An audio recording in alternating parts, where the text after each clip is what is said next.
Hello，大家好，继续上一集，我用相同的方法编坠子。这个坠子它有坠头、3个爪子，用4股线来编织。这些特色影响我们使用铜线的长度。如果你计划把宝石做成坠子，你需要计算所使用的铜线长度。这颗水晶它的周长是8.8公分。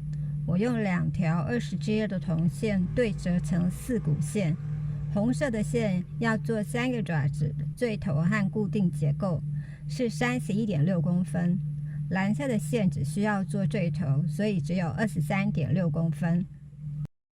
会把所需要的线多加2公分到3公分作为耗材。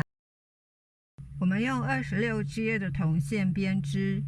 一组花纹需要7公分的铜线，花纹的宽度是0.8公分。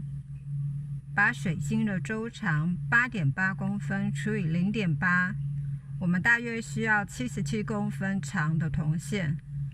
这些数字希望能够提供你做坠子的参考。